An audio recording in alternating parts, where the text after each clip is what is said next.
Bayangkan seorang yatim yang selalu dianggap hina, tiba-tiba ditunjuk sebagai pewaris tunggal seorang kakek miliarder misterius yang dikurung puluhan tahun. Tapi siapa sangka, warisan itu justru membuka pintu rahasia gelap yang menguji iman, kesetiaan, dan keberanian. Jangan lupa like agar kisah ini bisa terus berlanjut. Dan semoga kita semua dijaga dalam jalan Allah. Suara hujan menetes di atap seng panti asuhan itu. Malam semakin larut, namun lampu remang di ruang belajar masih menyala. Di sudut ruangan, seorang anak lelaki berusia 17 tahun duduk menunduk, memandangi buku tulis lusuh yang sudah hampir tidak ada halamannya lagi. Namanya Raka. Sejak kecil ia sudah terbiasa dengan rasa kehilangan orang tua yang tidak pernah ia ingat wajahnya, kehilangan kasih sayang, bahkan kehilangan hak untuk sekadar diperlakukan sama dengan anak-anak lain di panti. Anak-anak lain sering mengejeknya. "Kau hanya beban, Raka," ucap salah seorang penghuni panti, sambil melemparkan sendal usang ke arahnya. Raka tidak membalas. Ia hanya menunduk, menahan perih yang sebenarnya lebih dalam dari sekadar rasa sakit fisik. Hatinya sudah terbiasa ditempa, namun tetap saja luka-luka kecil itu menumpuk, membentuk jurang kesepian yang tidak mudah ditutupi. Pengurus panti tidak pernah benar-benar peduli. Mereka hanya sibuk dengan urusan mereka sendiri. Jika ada donatur datang, anak-anak yang rupawan dan pandai bicara akan dipamerkan. Raka, ia selalu disuruh ke belakang, seakan keberadaannya memalukan. Ia sering duduk di dapur, mendengar tawa anak-anak lain yang mendapat hadiah. Sementara ia hanya ditemani aroma nasi basi yang menempel di tungku tua. Namun, ada sesuatu yang membuat Raka berbeda. Meski semua orang meremehkannya, ia tidak pernah melupakan doa. Setiap malam, sebelum tidur di kasur tipis yang dipenuhi sobekan, ia menengadahkan tangan. Dengan suara lirih, hampir berbisik, ia berkata, "Ya Allah, jika memang hidupku harus begini, berikan aku kesabaran. Jangan biarkan aku iri pada mereka yang lebih beruntung. Dan jika ada takdir lain untukku, tunjukkanlah jalan MU." Air matanya sering jatuh tanpa ia sadari. Tapi justru dalam doa itulah ia menemukan ketenangan. Ada cahaya kecil dalam hatinya, yang membuatnya terus bertahan meski dunia seolah ingin menghancurkannya. Hari-hari Raka penuh kerja keras.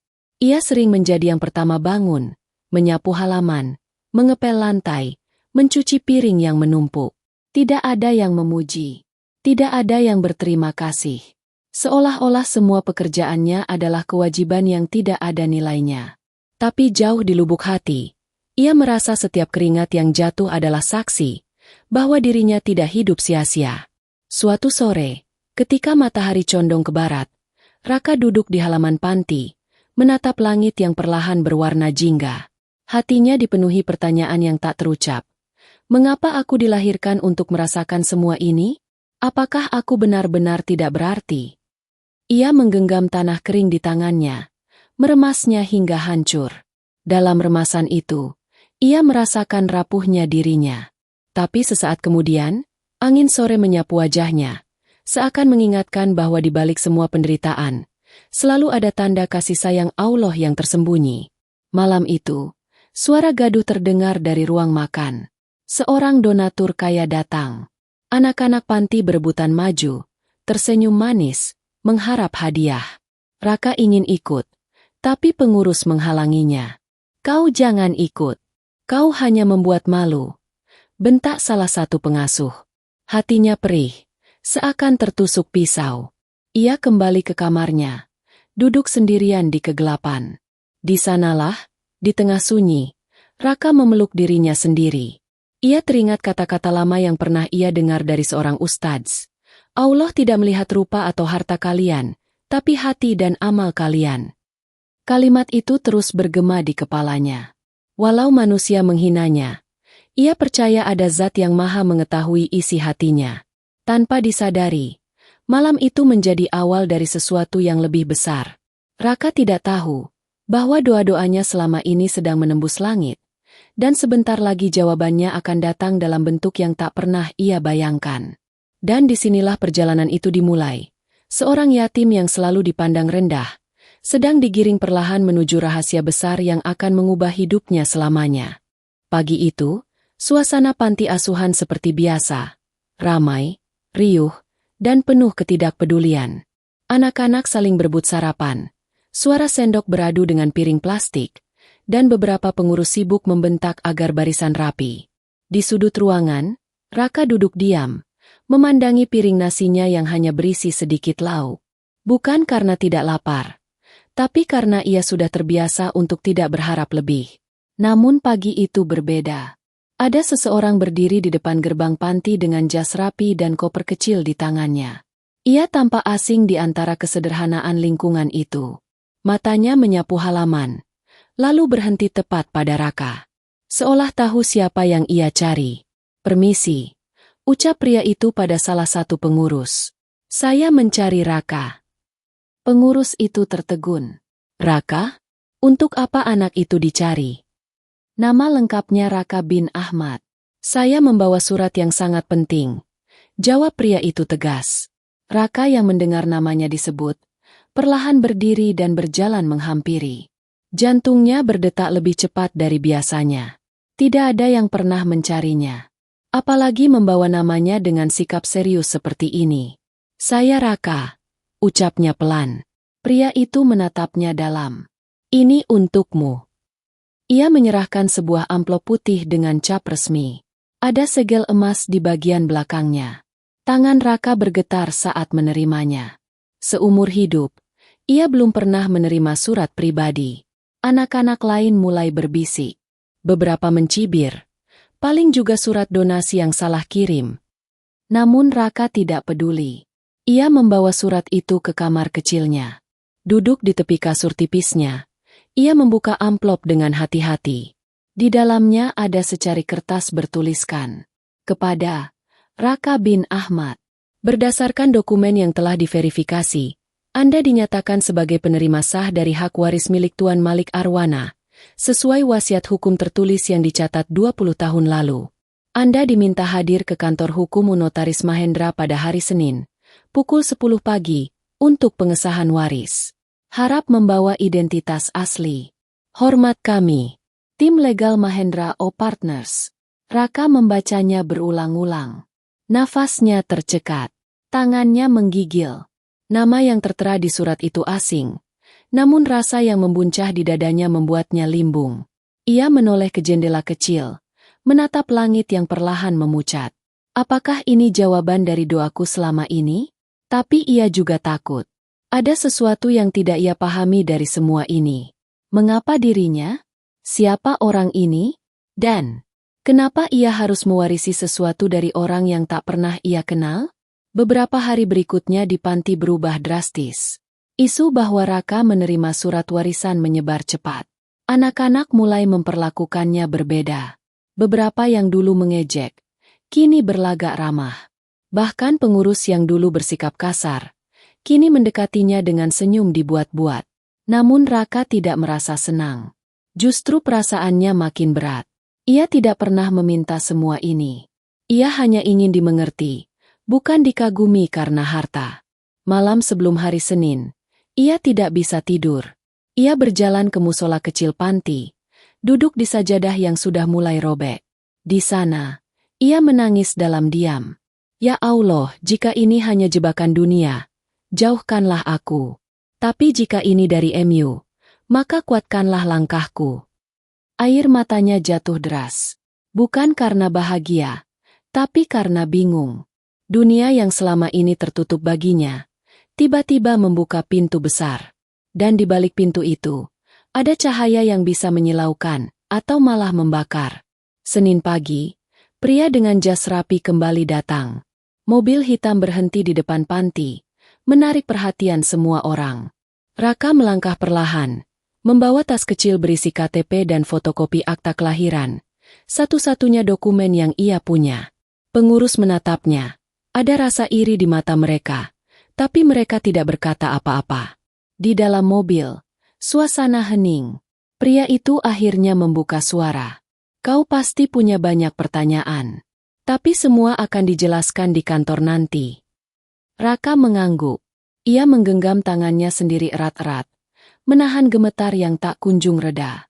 Setiba di kantor notaris, ia disambut dengan formalitas yang asing. Ruangan mewah, pendingin udara, kopi mahal, semua terasa seperti mimpi. Lalu ia diminta masuk ke sebuah ruang rapat. Di sana, duduklah seorang pria tua berambut putih, dengan wajah tajam tapi sorot mata lelah. Itu bukan kakek yang ramah seperti dalam cerita dongeng. Ia tampak seperti seseorang yang memikul beban dunia. Pria tua itu menatap Raka lama. Air matanya menetes pelan, tanpa kata. "Jadi, kau anak dari Surya?" tanyanya, suara parau. Raka bingung. "Maaf, saya tidak tahu siapa itu Surya." Pria tua itu memejamkan mata. "Berarti benar, kau tidak tahu apa-apa." Suasana jadi sangat sunyi. Sang notaris membuka berkas. Tuan Malik Arwana telah membuat wasiat 2 dekade lalu, yang menyatakan bahwa jika cucunya ditemukan, maka seluruh harta warisan jatuh padanya. Tidak ada pengecualian. Raka tercekat. Kata, "Cucu," itu mengguncang dunianya. Tapi sebelum ia sempat bertanya lebih lanjut, pria tua itu berdiri dengan lemah dan berkata, "Ikut aku nanti. Akan aku tunjukkan semuanya." Langkah kaki Raka terasa berat saat mengikuti pria tua bernama Malik Arwana itu. Ia belum bisa menyatukan semua potongan kenyataan yang baru saja dilemparkan ke wajahnya.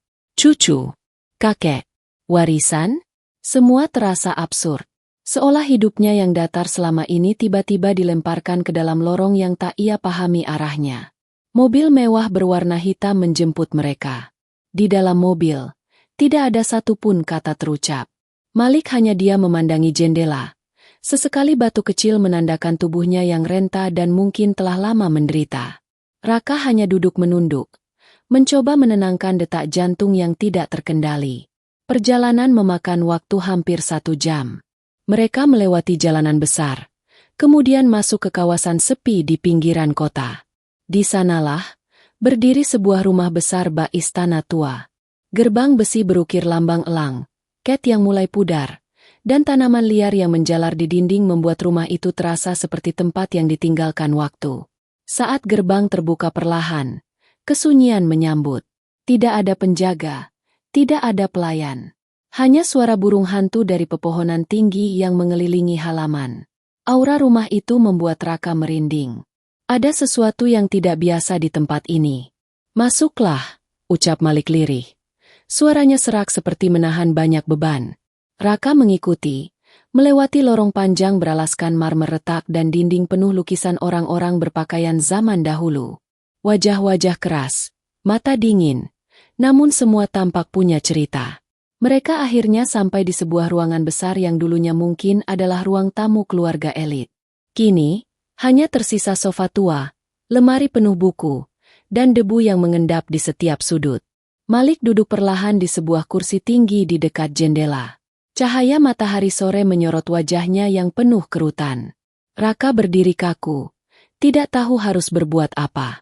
"Kau sangat mirip dengannya," ucap Malik pelan. Matanya menatap kosong ke arah Raka. "Surya, ayahmu. Anak yang tidak pernah memaafkanku." Raka terdiam. Dadanya terasa sesak.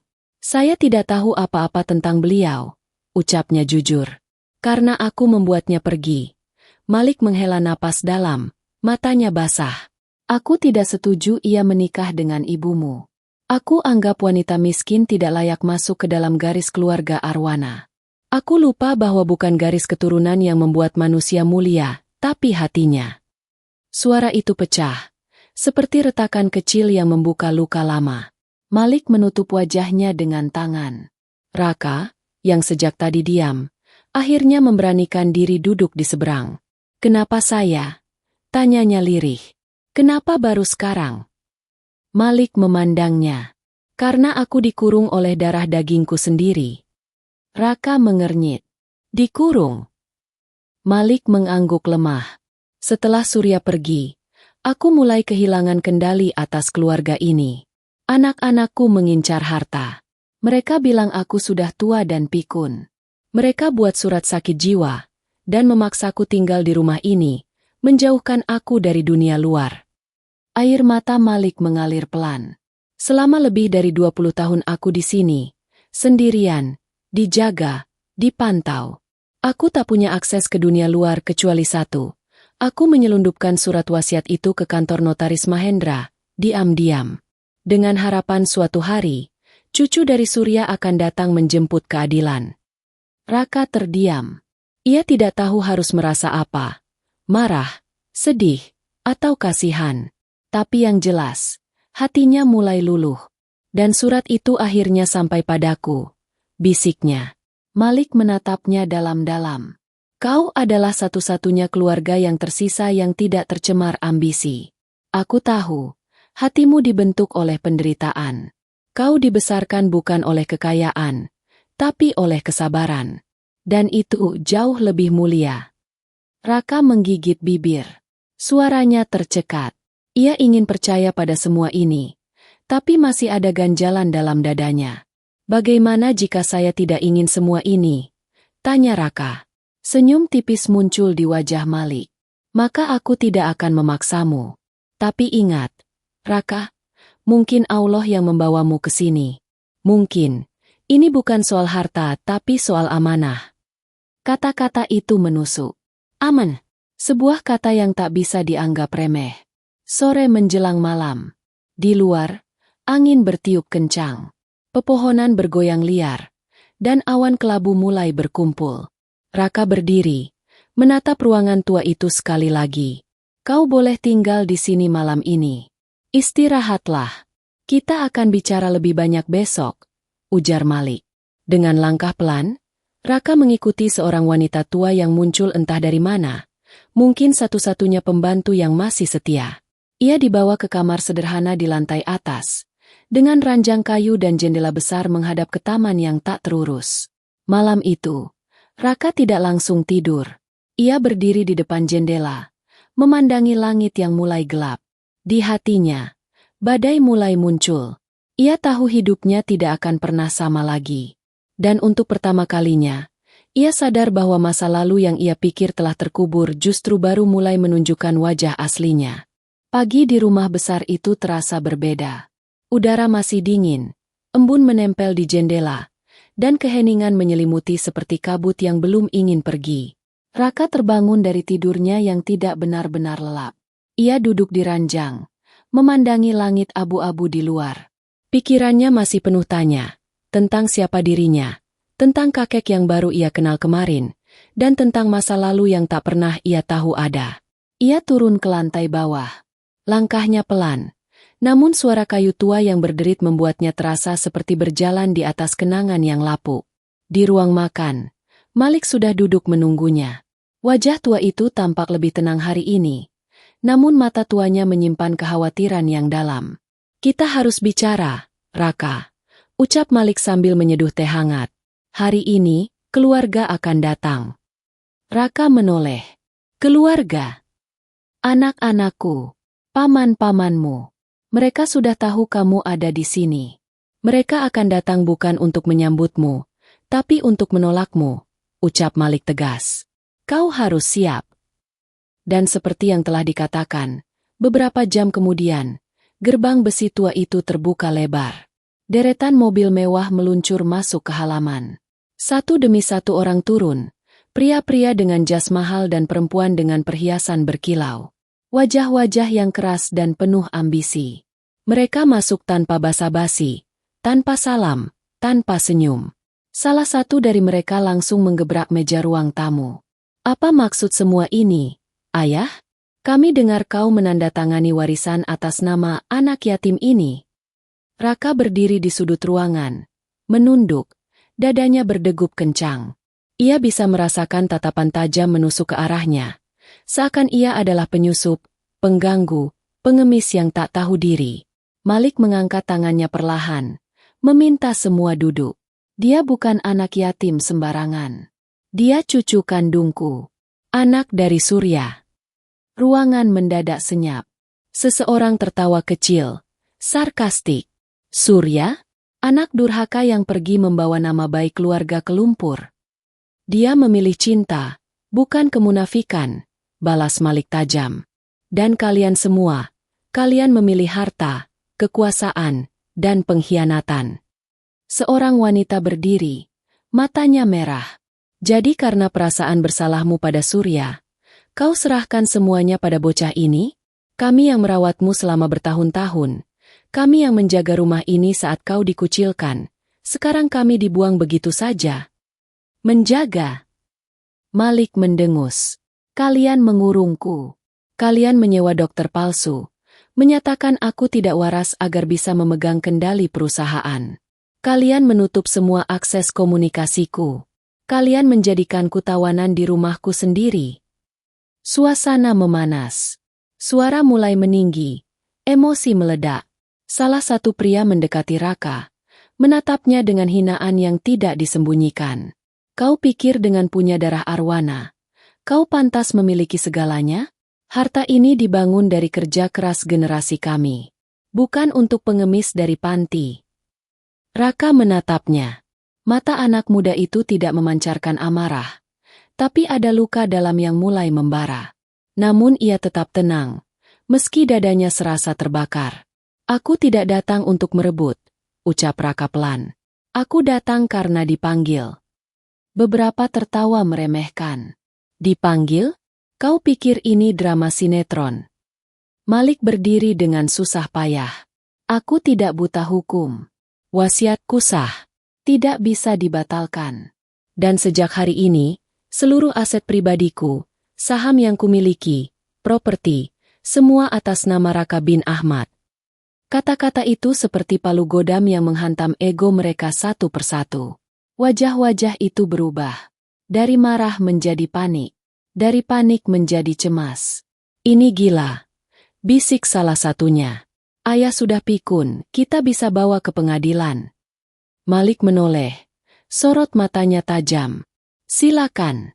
Tapi bersiaplah untuk membuka semua dokumen palsu, surat manipulatif, dan penggelapan dana yang kalian lakukan bertahun-tahun. Sejenak tidak ada yang berani berbicara. Lalu salah satu dari mereka melemparkan satu kalimat penuh racun. Anak ini pasti telah mencuci otakmu. Dia pasti hanya alat. Kau pikir anak panti bisa bersikap sebaik ini tanpa niat tersembunyi? Semua mata kembali tertuju pada Raka. Tapi kali ini, Raka melangkah maju. Wajahnya tidak gentar. Aku tumbuh tanpa siapa-siapa. Tak punya ayah. Tak punya ibu. Tak ada yang mencium keningku saat aku demam. Tak ada yang memelukku saat aku menangis. Tapi aku tahu, aku masih punya Allah. Semua terdiam. Aku tidak ingin harta, lanjut Raka. Tapi jika memang hidup membawaku ke sini, mungkin bukan harta yang harus aku ambil. Tapi kebenaran yang harus aku perjuangkan. Wajah Malik berubah sendu. Air matanya mengalir. Dan ia menggenggam tangan Raka. Itulah alasan kenapa aku memilihmu. Sementara itu, keluarga yang lain hanya bisa menatap dengan kesal, namun juga mulai takut. Takut bahwa mereka kalah, bukan karena uang, tapi karena di hadapan mereka berdiri anak muda yang tidak bisa dibeli, tidak bisa ditakut-takuti, dan tidak bisa dibungkam dengan fitnah. Hari itu, rumah tua yang selama ini dipenuhi keserakahan, untuk pertama kalinya, menyaksikan seseorang yang membawa ketenangan. Bukan karena ia kuat, tapi karena ia bertahan. Bukan karena ia licik, tapi karena ia jujur. Dan bukan karena ia cerdas, tapi karena ia percaya bahwa ketika dunia menutup pintu, Allah selalu membuka jendela. Langit sore di luar rumah besar itu tampak muram, seakan ikut merasakan tensi yang belum reda. Raka duduk di kamar kecil yang disediakan untuknya, memandangi lantai dengan mata kosong. Ruangan itu sunyi. Hanya ada suara detak jam tua di dinding dan desir angin yang masuk lewat celah jendela. Tapi dalam dada Raka, badai belum berhenti. Ia belum sepenuhnya bisa memahami apa yang barusan terjadi. Ia telah berdiri di hadapan keluarga besar, orang-orang yang seharusnya menjadi sanak saudaranya, namun justru melihat kebencian lebih nyata dari yang pernah ia rasakan di panti dulu. Di matanya, dunia itu dingin. Namun entah mengapa, ia tak gentar. Ada kekuatan tak kasat mata yang membungkusnya. Kekuatan yang tidak ia miliki sendiri. Ia merasa, ini bukan hanya tentang warisan. Bukan soal harta, kuasa, atau status. Ada sesuatu yang lebih besar. Sesuatu yang belum terungkap. Malam pun datang. Lampu rumah redup. Koridor panjang kembali sepi. Saat semua orang tertidur dalam dunia mereka sendiri, sebuah ketukan ringan terdengar di pintu kamar Raka. Tok tok. Ia bangkit dan membuka perlahan. Malik berdiri di sana, mengenakan jubah tidur abu-abu. Wajahnya tampak lebih tua dari sebelumnya. Tapi ada sorot yang dalam di matanya. Sorot yang hanya dimiliki seseorang yang menyimpan rahasia terlalu lama.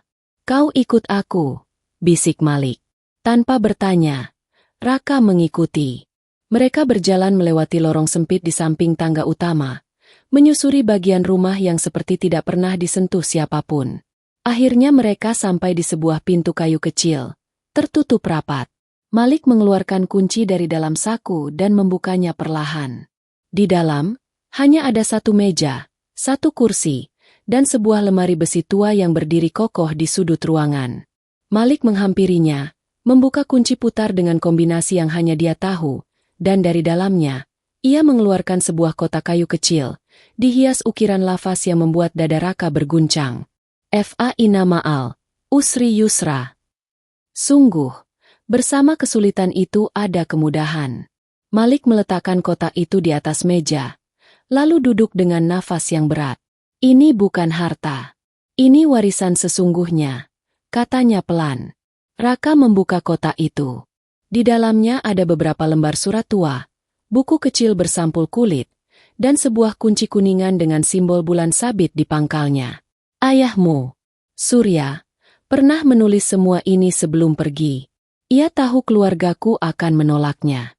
Ia tahu, satu-satunya harapan untuk menjaga kemurnian niat keluarga kita hanyalah dengan membiarkan waktu bekerja. Dan jika suatu saat kau datang kau harus tahu, bahwa takdir ini bukan tentang hak, tapi tanggung jawab.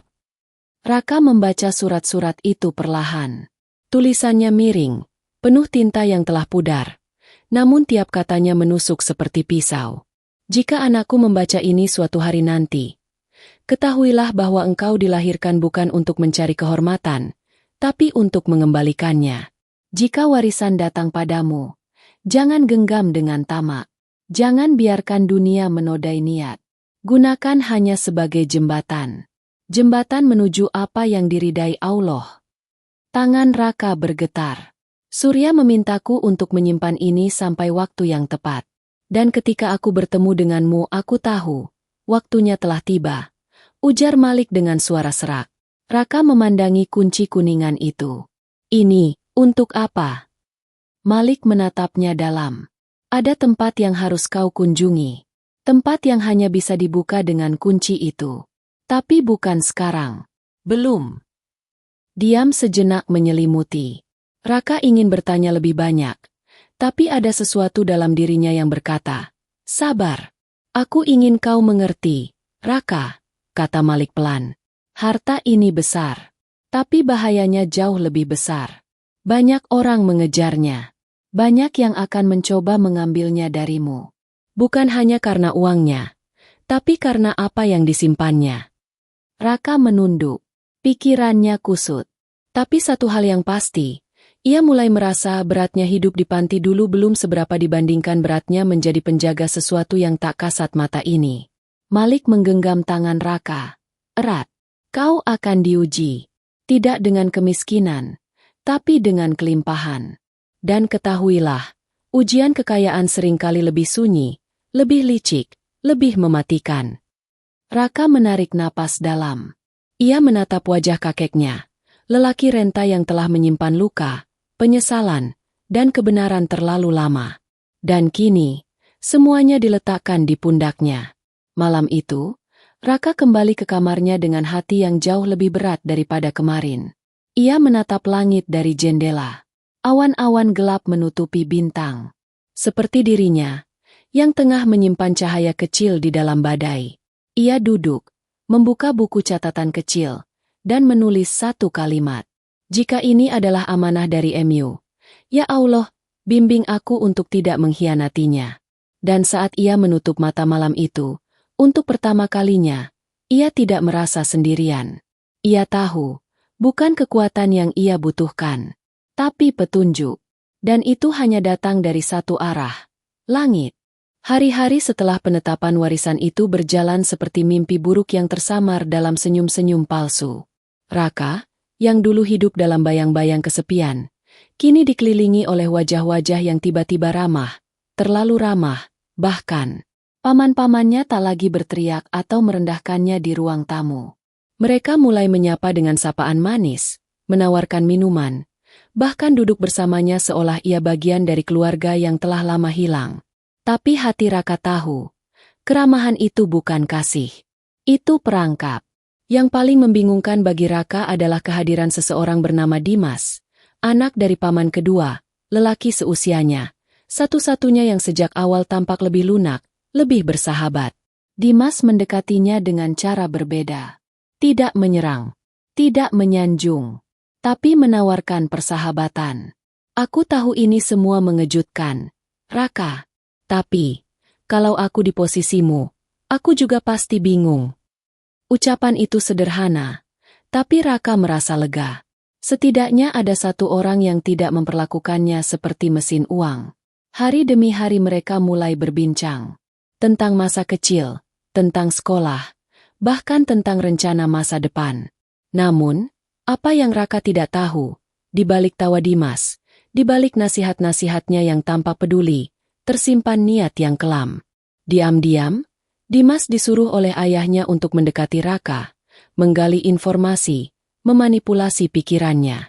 Mereka tidak bisa membatalkan warisan itu secara hukum, tapi mereka bisa menghancurkannya dari dalam. Suatu malam, saat angin berhembus kuat dan langit menaburkan gerimis, Raka duduk di ruang baca rumah besar itu. Di depannya, surat-surat peninggalan Surya masih tertata rapi. Ia mencoba memahami setiap tulisan, setiap pesan tersembunyi dari ayah yang tak pernah ia kenal. Dimas masuk, membawa 2 cangkir coklat hangat. "Kau belum tidur?" tanyanya. Raka menggeleng. "Aku merasa semuanya terlalu cepat. Kadang aku merasa ini bukan untukku." Dimas duduk di sampingnya. "Kau hanya butuh waktu. Tapi kalau kau mau, aku bisa bantu urus beberapa hal. Aku tahu administrasi keluarga ini. Aku ngerti bisnisnya." Raka menatapnya. "Aku tidak yakin." Dimas tertawa kecil. "Santai saja. Aku bukan mau merebut. Aku cuma pengen bantu. Kita keluarga, kan?" Kata keluarga itu terdengar manis. Tapi bagi Raka, itu adalah kata yang asing, penuh luka. Namun karena rasa sepinya yang sudah bertahun-tahun, ia mengangguk. Dan dari sinilah awal kelengahan itu terjadi. Beberapa hari setelahnya, dokumen-dokumen penting di meja kerjanya menghilang. Beberapa file digital dihapus. Akun bank yang baru saja dibukakan untuknya terkunci karena aktivitas mencurigakan. Ia mulai merasa ada yang tidak beres. Malik, yang kesehatannya semakin menurun, terpaksa memanggil notaris Mahendra kembali ke rumah. Saat Mahendra memeriksa sistem keuangan yang baru diserahkan ke Raka, wajahnya memucat. Ada yang membobol data internal perusahaan. Beberapa aset sudah dialihkan ke nama-nama lain. Semuanya bergerak sejak 3 hari lalu. Raka terdiam. Nafasnya sesak. "Aku tidak pernah menyentuh data ini tanpa izin," katanya. "Satu-satunya orang yang kupercaya selama ini, Dimas." Ia tak menyelesaikan kalimat itu. Tubuh Raka seperti kehilangan tenaga. Bukan karena data yang hilang, tapi karena kepercayaan yang telah ia berikan dihancurkan tanpa ampun. Saat malam tiba, ia memutuskan mencari Dimas. Tapi kamar sepupunya itu kosong. Pelayan mengatakan Dimas pergi sejak siang dan belum kembali. Saat Raka menelepon, nomor Dimas sudah tidak aktif. Ia berdiri di halaman rumah, menatap langit kelabu. Hatanya seperti ditusuk ribuan jarum. Ia tidak marah. Ia lebih dari itu. Ia hancur. Bukan karena pengkhianatan materi, tapi karena ia benar-benar berharap Dimas berbeda. Ia berharap setidaknya ada satu tangan yang benar-benar menggenggamnya tanpa ingin mengambil. Raka masuk ke musola kecil di sisi rumah, Tempat yang selama ini selalu ia kunjungi diam-diam saat butuh ketenangan. Ia duduk di sudut, memeluk lututnya, dan menangis dalam bisu. "Ya Allah," bisiknya lirih. "Aku bodoh. Aku terlalu mudah percaya. Tapi aku lelah curiga pada semua orang." Air matanya tumpah tanpa bisa dibendung. Doanya tidak panjang, tidak berderet permintaan. Hanya satu hal yang ia ucapkan malam itu. "Bimbing aku. Jangan biarkan aku hilang sebelum sempat mengerti untuk apa aku dilahirkan." Esok paginya, surat kabar membawa berita mengejutkan. Salah satu perusahaan cabang keluarga Arwana mengalami kerugian besar karena transaksi ilegal. Dan salah satu nama yang muncul dalam investigasi, Dimas. Namun lebih dari itu, Malik jatuh sakit. Kesehatannya memburuk. Dan saat Raka duduk di samping tempat tidurnya, sang kakek menatapnya dengan pandangan lemah. "Aku gagal menjagamu dari mereka," bisiknya. "Tidak, Kek." Raka menggenggam tangannya. "Kamulah yang membuka mataku. Dan dari sini, aku harus belajar berdiri sendiri." Malik tersenyum samar. "Jika kau bisa melewati pengkhianatan, maka kau sudah menapaki separuh jalan menuju kebenaran." Hari itu, Raka berdiri sendirian di ruang kerjanya. Tak ada siapa-siapa. Tapi ada satu hal yang ia miliki sekarang, kesadaran bahwa kebaikan tak selalu dibalas dengan kebaikan. Bahwa kepercayaan bisa dibunuh dari belakang. Dan bahwa saat dunia mempermainkannya, satu-satunya tempat ia bisa kembali hanyalah sujudnya. Dan ia bersujud lama sekali hari itu. Tanpa kata, tanpa suara. Hanya air mata dan bisikan hati yang ia percaya, didengar oleh langit. Hujan turun deras siang itu. Petir menyambar di kejauhan, seolah langit sedang memuntahkan amarahnya. Di dalam rumah tua yang menyimpan terlalu banyak cerita, Raka berjalan pelan menyusuri lorong panjang yang remang. Matanya kosong, pikirannya seperti kabut. Ia belum sepenuhnya pulih dari pengkhianatan Dimas. Tapi luka yang lebih dalam kini mulai menganga.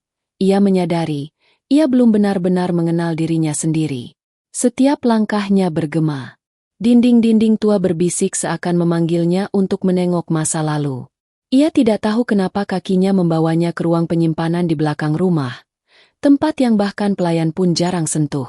Pintu kayu itu mengeluarkan derit menyakitkan saat dibuka. Di dalam, aroma debu dan kayu lapuk menyambut. Raka menyalakan lampu senter dari ponselnya, menyusuri rak-rak tua yang penuh kotak. Tangannya berhenti saat melihat satu kotak kecil berselimut kain putih yang hampir hancur oleh usia.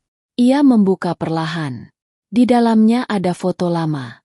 Seorang pria muda berdiri di samping wanita berhijab, tersenyum memeluk bayi mungil dalam selimut. Tulisan kecil di pojok bawah foto membuat Raka gemetar. Surya, Rina, dan Raka. Desember 2007. Tangannya bergetar. Ia menarik napas dalam. Matanya mulai basah. Itu, ibunya. Wajah lembut itu. Senyum hangat itu. Sosok yang selama ini hanya ada dalam bayang kabur di pikirannya. Dan sekarang, untuk pertama kalinya, ia melihatnya nyata. Di bawah foto, ada selembar surat tulisan tangan. Tulisannya tidak rapi, tapi penuh kejujuran yang menyayat. Jika suatu hari anakku membaca ini, ketahuilah bahwa ibumu tidak pernah meninggalkanmu. Aku disingkirkan. Aku diancam. Mereka tidak menginginkan anak dari perempuan yang tidak punya apa-apa. Aku berjuang untuk menyelamatkanmu. Tapi mereka memisahkan kita, agar kau tidak pernah mengenalku. Raka terjatuh terduduk di lantai dingin. Air matanya jatuh tak tertahan. Surat itu seperti pisau yang membelah seluruh dinding emosinya. Selama ini, ia mengira ibunya meninggal saat ia masih bayi. Tapi kini ia tahu, ibunya diusir. Dipaksa pergi. Dipisahkan darinya oleh tangan keluarganya sendiri. Kenapa tidak ada yang memberitahuku? Bisiknya di antara tangis yang pecah. Saat itulah suara langkah pelan terdengar dari belakang. Malik berdiri di ambang pintu. Tubuhnya tampak lebih rapuh dari biasanya. Tapi matanya menyimpan duka yang sama dalamnya. Aku takut kau akan membenciku kalau tahu semuanya. ucap Malik lirih. Raka menoleh. Suaranya pecah. Kau tahu semua ini? Aku tahu. Dan itu dosaku, jawab Malik pelan, duduk di samping Raka. Aku yang memisahkan kalian. Aku yang memerintahkan pengacara untuk mencabut hak asuh ibumu. Aku yang menyuruh orang-orangku untuk menjauhkan kalian. Karena aku buta. Aku terlalu terpaku pada kehormatan keluarga, pada nama besar, pada garis keturunan. Aku takut kekayaan ini jatuh ke tangan yang tidak pantas. Apa pantas namanya disebut kehormatan? Ucap Raka, menahan amarah. Jika kehormatan itu dibangun di atas air mata ibu kandungku. Malik menunduk. Tidak, itu bukan kehormatan. Itu kesombongan. Ruangan itu hening. Hanya terdengar suara hujan di luar dan tangis pelan yang tak mampu ditahan. Untuk waktu yang lama, Raka tidak bicara. Ia hanya menatap foto itu. Mengusap wajah ibunya dengan jemari gemetar. Seolah ingin menarik kenangan yang tak sempat tumbuh. Lalu dengan suara pelan, ia bertanya, "Di mana beliau sekarang?" Malik memejamkan mata. "Aku tidak tahu. Setelah Surya meninggal dalam kecelakaan, ibumu hilang. Tidak ada yang tahu kemana ia pergi. Tapi aku yakin dia masih hidup." Raka mengepalkan tangan. "Aku harus mencarinya." Malik menatapnya lemah. "Jika itu yang ingin kau lakukan, aku tidak akan menghalangimu. Kau berhak tahu semuanya. Dan jika nanti kau menemukan dia, katakan padanya bahwa aku menyesal. Sangat menyesal." Raka berdiri, menggenggam foto itu. Di matanya kini tidak ada lagi keraguan. Yang tersisa hanyalah tekad. Tekad untuk menyambung benang yang telah diputus oleh keserakahan. Namun, jauh di dalam hati, ada luka yang tidak akan mudah sembuh. Pengkhianatan itu bukan hanya datang dari luar, tapi dari darah dagingnya sendiri. Dan luka semacam itu hanya bisa disembuhkan oleh pengampunan atau pembalasan. Malam pun datang. Raka duduk sendirian di kamar, menatap langit yang mulai cerah setelah hujan. Ia mengambil wudhu, lalu membentangkan sajadah. Dalam sujudnya yang panjang, ia mengucap, "Ya Allah, jika benar dia masih hidup, pertemukan kami. Jika engkau tahu hatiku belum siap, kuatkanlah aku. Dan jika pertemuan itu adalah jalan menuju takdir yang kau ridhai, maka bukalah jalannya. Aku ingin mengenalnya. Bukan hanya karena aku anaknya, tapi karena dia adalah doaku yang selama ini belum terjawab." Air mata Raka jatuh di atas sajadah. Malam itu, ia tidak mencari jawaban dari manusia. Ia tahu, hanya satu yang bisa mengurai simpul takdirnya, sang pemilik takdir itu sendiri. Setelah malam panjang yang ia habiskan dalam sujud dan tangis, pagi datang dengan wajah berbeda. Matahari bersinar malu-malu dari balik awan tipis, seolah langit juga sedang belajar memaafkan. Namun di dalam hati Raka, badai belum benar-benar reda. Hari-hari selanjutnya dilalui dengan ritme yang jauh dari dunia lamanya. Kantor pusat perusahaan keluarga Arwana kini menjadi tempat baru baginya. Gedung megah 12 lantai itu tak pernah terbayangkan sebelumnya akan ia masuki sebagai pemilik saham mayoritas. Tapi di balik pintu kaca dan karpet mahal, Raka merasa seperti anak kecil yang dibuang ke tengah hutan lalu diminta memimpin sekumpulan serigala. Rapat demi rapat, laporan keuangan yang rumit, keputusan investasi bernilai miliaran. Semua datang bertubi-tubi. Para petinggi perusahaan berbicara cepat, penuh istilah asing, namun wajah mereka selalu tersenyum palsu, seperti topeng yang hanya menunggu saat tepat untuk dilepas. "Pak Raka, dengan keputusan ini, keuntungan kita bisa naik 3 kali lipat jika Anda setuju menggandeng rekanan dari luar negeri yang sudah biasa bermain di zona abu-abu. Kalau kita alihkan sebagian dana CSR, bisa dipakai untuk menyelamatkan proyek yang rugi. Nanti tinggal kita laporkan seolah-olah proyek sosial."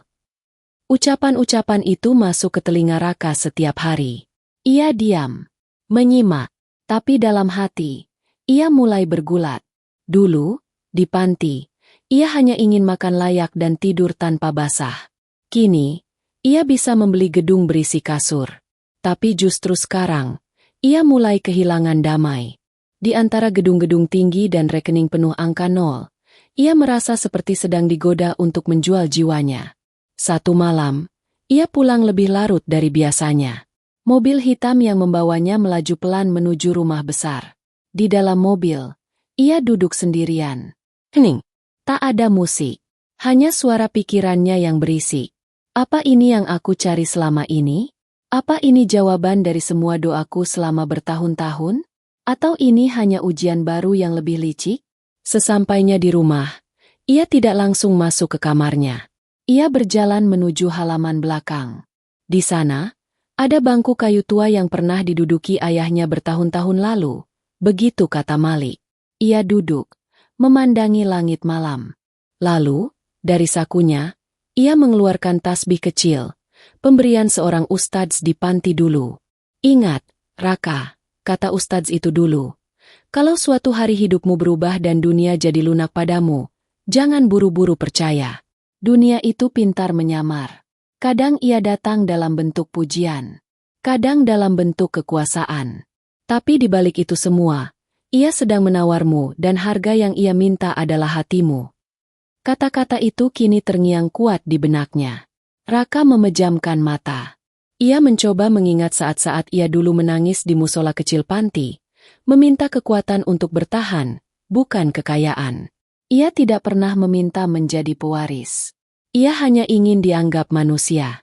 Tapi sekarang, dunia memberinya segalanya. Lalu perlahan mencoba merenggut hal yang paling ia jaga, nilai. Keesokan harinya, seorang wanita bernama Amelia datang ke kantornya.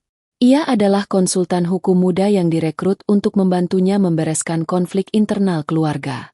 Cerdas, tegas, dan memikat.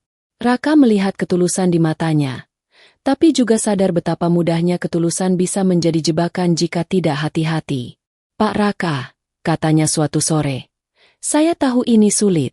Anda bukan dibesarkan untuk ini. Tapi Anda sudah ada di tengah pusaran. Kalau Anda tidak ikut bermain, Anda akan ditelan. Raka menatapnya. Apa menurutmu kebaikan tidak bisa hidup di tempat seperti ini? Amelia tersenyum getir. Bukan tidak bisa, tapi akan selalu dibenci. Kalimat itu menampar batin Raka. Ia pulang hari itu dengan pikiran yang jauh lebih berat. Apakah ia harus menyesuaikan diri?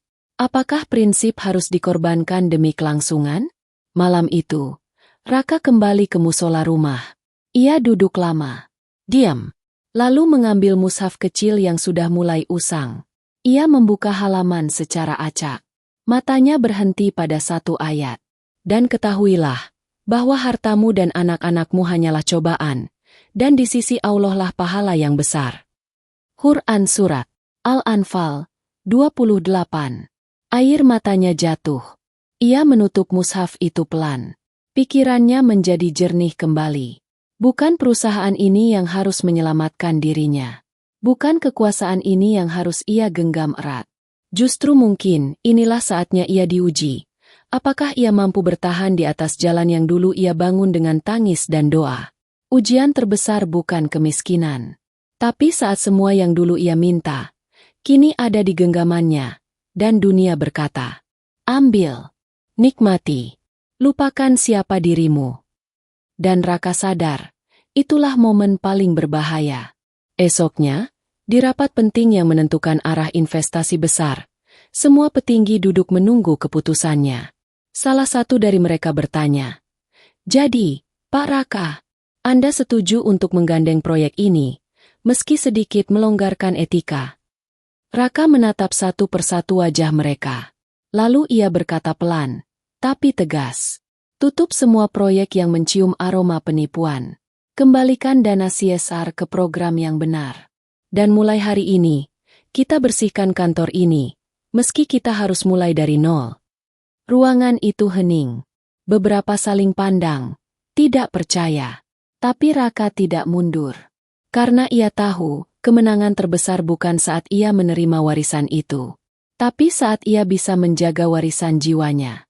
Pagi itu, langit kota terlihat biru terang. Tapi di dalam dada Raka, langit belum benar-benar cerah. Ia berdiri di depan kaca kantor utama Arwana Corporation, menatap gedung-gedung yang menjulang di kejauhan. Jari-jarinya terkepal, bukan karena marah, tapi karena menahan sesuatu yang lebih berbahaya dari amarah, kekuasaan. Sejak keputusan berani yang ia buat beberapa hari lalu, menolak proyek-proyek gelap, membubarkan kerjasama penuh manipulasi, dan membersihkan jajaran direksi, namanya menjadi topik pembicaraan. Di balik pujian dari luar, muncul gelombang perlawanan dari dalam. Paman-pamannya geram. Mereka yang dulu menginjak Raka kini justru mengkhawatirkan nasib mereka sendiri. Dan pagi itu, Raka menerima laporan. Semua bukti penyalahgunaan wewenang oleh keluarga besarnya, penipuan dana, penggelapan aset, hingga penyekapan ilegal terhadap Malik selama bertahun-tahun, sudah terkumpul. Nama-nama mereka bisa segera dibawa ke meja hijau. Tinggal tanda tangannya saja yang dibutuhkan. Tangan Raka gemetar memegang map coklat berisi dokumen-dokumen itu. Di dalamnya ada wajah-wajah yang dulu membentaknya, mengusirnya dari ruang tamu, bahkan menyuruhnya kembali ke panti. Dan kini, ia bisa mengirim mereka ke penjara. Ini saatnya, Raka, kata salah satu penasihat hukum di sampingnya. Dengan satu tanda tangan, keadilan berpihak padamu. Kau punya semua bukti. Mereka tidak bisa lari. Keadilan. Kata itu bergema di pikirannya.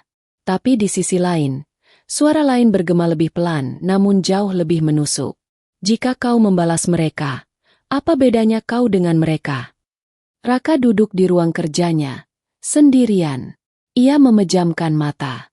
Semua kejadian dalam hidupnya berputar seperti rekaman lama, kasur tipis di panti, sendok karat, ejekan anak-anak, tatapan hina dari pengurus, pengkhianatan Dimas, dan kini map berisi kuasa atas masa depan orang-orang yang telah menyakitinya.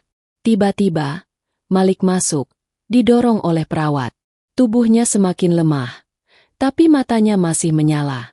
Aku dengar kau punya cukup bukti untuk membungkam mereka semua, ucapnya pelan. Raka menatap kakeknya. Aku bisa mengirim mereka ke penjara. Tidak ada yang bisa menghentikanku sekarang. Lalu, apa yang akan terjadi setelah itu? Raka terdiam. Kau akan merasa puas? Bangga? Atau akhirnya sadar bahwa kemenanganmu dibangun di atas runtuhnya orang lain? Raka menghela napas. Tapi mereka menyiksamu, Kek. Mereka mengurungmu, mempermainkan hidupku, memisahkan aku dari ibuku. Bagaimana aku bisa memaafkan? Malik memejamkan mata. Memang tidak mudah.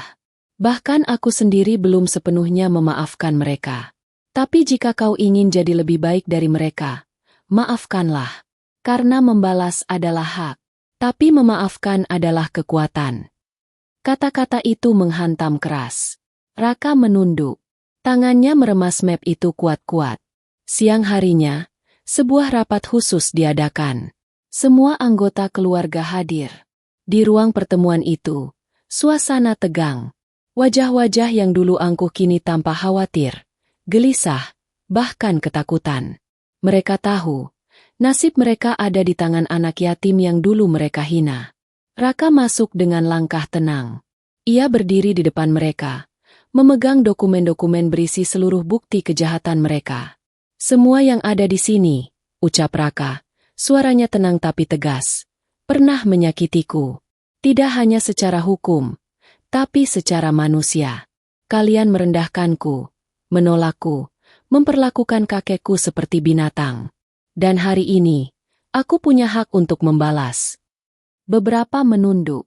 Ada yang mulai menangis. Ada yang menggeleng pelan. Pasrah. Tapi aku memilih tidak melakukannya. Semua mendongak. Aku tidak akan membawa kalian ke pengadilan. Aku tidak akan menyerahkan ini ke media. Aku tidak akan mempermalukan kalian. Raka meletakkan map itu di atas meja. Tapi satu syarat. Kalian harus keluar dari perusahaan ini. Selamanya. Kalian tidak akan pernah mencampuri urusan keluarga ini lagi. Kalian akan hidup dengan apa yang tersisa, dan belajar tentang arti kehilangan. Suara gemuruh pelan terdengar. Tapi tak ada yang berani melawan. Mereka tahu, Raka tidak hanya menang. Ia mengalahkan ego mereka dengan cara paling menyakitkan, dengan maaf. Setelah rapat bubar, Raka kembali ke ruangannya. Air matanya mengalir pelan. Bukan karena sedih, tapi karena lega. Beban itu akhirnya ia lepaskan. Ia tidak membalas. Ia memilih jalan yang lebih sunyi, tapi lebih terang. Malamnya, ia duduk lagi di musola. Hanya lampu kecil yang menerangi wajahnya. Ya Allah, aku tidak tahu apakah ini benar, tapi aku percaya. Engkau Maha mengetahui isi hatiku. Jika dengan memaafkan, aku bisa menjaga nuraniku, maka kuatkanlah aku untuk terus menjalaninya. Jangan biarkan kekuasaan ini membuatku sombong. Jangan biarkan kemenangan ini menjauhkan aku dari MU. Dan di malam itu, Raka merasa lebih ringan. Ia tahu, keadilan sejati tidak selalu berarti menghukum. Kadang, keadilan adalah saat kita mampu menahan diri, saat kita mampu berkata, "Aku bisa menghancurkanmu, tapi aku memilih tidak menjadi sepertimu." Langit pagi itu tampak bersih, seolah semesta baru saja mencuci seluruh duka dan debu yang selama ini menempel di bumi. Raka berdiri di halaman rumah tua itu, tempat yang dulu dingin dan menakutkan baginya, kini terasa seperti halaman masa kecil yang hilang. Angin bertiup lembut, membawa aroma tanah basah dan daun gugur, seperti menenangkan jiwa yang telah lama letih berjuang. Beberapa hari telah berlalu sejak keputusan besar itu, saat Raka memilih tidak membalas, tidak mengikat keluarganya pada rantai balas dendam, dan tidak menukar keadilan dengan kebencian. Keputusannya membuat banyak orang terdiam. Dunia yang penuh perhitungan tak mampu memahami langkah yang justru membebaskan semua orang, termasuk dirinya sendiri. Tapi pagi itu berbeda. Pagi itu adalah hari pemakaman Malik Arwana. Kakek yang dulu ia kenal sebagai sosok dingin, kemudian berubah menjadi penyesalan hidup yang menyerahkan semuanya kepadanya, telah menghembuskan napas terakhirnya saat azan subuh berkumandang. Ia wafat dalam keadaan tenang, di tempat tidurnya, dengan tangan menggenggam tasbih dan mata menatap langit-langit yang tak terlihat. Kepergian Malik menyisakan lubang besar dalam hati Raka. Bukan hanya karena ia kehilangan satu-satunya orang tua yang tersisa, tapi karena ia belum sempat memeluknya, benar-benar memeluknya sebagai seorang cucu. Tapi mungkin, itulah cara Allah mengajarkan, tidak semua luka harus disembuhkan dengan pelukan. Kadang cukup dengan memaafkan. Pemakaman dilakukan sederhana, sesuai permintaan terakhir Malik. Tidak ada karangan bunga mewah, tidak ada berita media. Hanya lantunan doa, tanah merah, dan air mata yang jatuh satu persatu. Raka berdiri paling depan. Tangannya sendiri yang menurunkan jenazah sang kakek ke liang lahat. Dan saat ia melemparkan gumpalan tanah pertama, hatinya berkata lirih, "Kau telah mengajarkan aku tentang kekuasaan, tapi juga tentang bagaimana tidak diperbudak olehnya." Sepulang dari pemakaman, Raka tidak langsung kembali ke rumah. Ia meminta sopir membawanya ke tempat yang sudah lama ia cari, sebuah desa kecil di pinggiran kota, berdasarkan potongan surat ibunya yang dulu ia temukan di kotak rahasia Malik.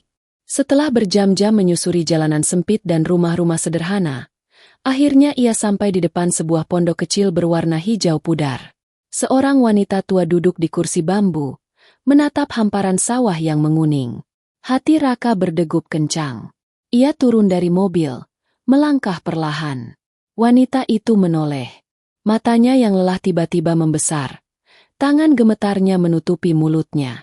"Raka?" Suara itu, meski rapuh, terdengar seperti doa yang akhirnya menemukan jawabannya. "Ibu." Raka berlari, memeluk tubuh ringkih itu. Mereka berdua menangis di bawah langit yang mulai memerah. Tak ada kalimat panjang. Tak ada penjelasan. Hanya air mata yang tumpah seperti sungai yang akhirnya menemukan muara. Beberapa minggu setelah pertemuan itu, Raka kembali ke kantor. Tapi kali ini bukan sebagai pewaris harta. Ia datang sebagai pewaris amanah. Ia memanggil semua direksi dan karyawan utama. Ruang rapat penuh. Semua menanti keputusan besar dari pemilik tunggal perusahaan keluarga Arwana. "Selama ini," ucap Raka, "banyak yang mengira bahwa yang diwariskan kepada saya adalah uang, kekuasaan, nama besar. Tapi saya ingin kalian tahu, yang benar-benar diwariskan adalah tanggung jawab. Dan tanggung jawab itu tidak hanya kepada manusia, tapi kepada Allah. Semua diam. Beberapa menunduk. Beberapa mulai terisak pelan. Raka melanjutkan, saya akan mendirikan sekolah gratis untuk anak yatim. Klinik untuk masyarakat tak mampu. Dan panti asuhan modern yang tidak hanya memberi tempat tinggal, tapi juga masa depan. Sebagian besar harta keluarga Arwana akan dialihkan ke sana. Dan perusahaan ini akan tetap berdiri, tapi dengan satu syarat. Semua yang bekerja di dalamnya bekerja dengan jujur, amanah, dan tahu bahwa setiap butir rezeki yang kita makan akan dipertanggungjawabkan. Ruangan itu pecah dalam isak tangis. Tidak ada tepuk tangan. Tidak ada sorakan. Hanya keheningan yang penuh makna. Karena semua tahu, hari itu, bukan hanya perusahaan yang berubah, tapi sejarah. Di malam harinya, Raka kembali duduk di musola rumah. Tempat yang menjadi saksi dari setiap keraguannya, setiap air mata yang ia jatuhkan, setiap sujud yang ia panjatkan tanpa suara. Ia menatap langit-langit, lalu menunduk dalam sujud panjang. Ya Allah, aku tahu ini semua hanya titipan. Aku tahu, harta bisa habis, kekuasaan bisa dirampas, nama bisa dilupakan. Tapi izinkan aku menjaga satu hal. Agar aku tak pernah berhenti percaya bahwa Engkau cukup. Engkau selalu cukup. Tangisnya pecah dalam sujud. Tapi kali ini bukan tangis karena sakit. Bukan karena ketakutan. Tapi karena syukur. Karena ia akhirnya mengerti. Bahwa menjadi pewaris sejati. Bukan tentang apa yang diterima. Tapi tentang apa yang dipilih untuk diberikan kembali.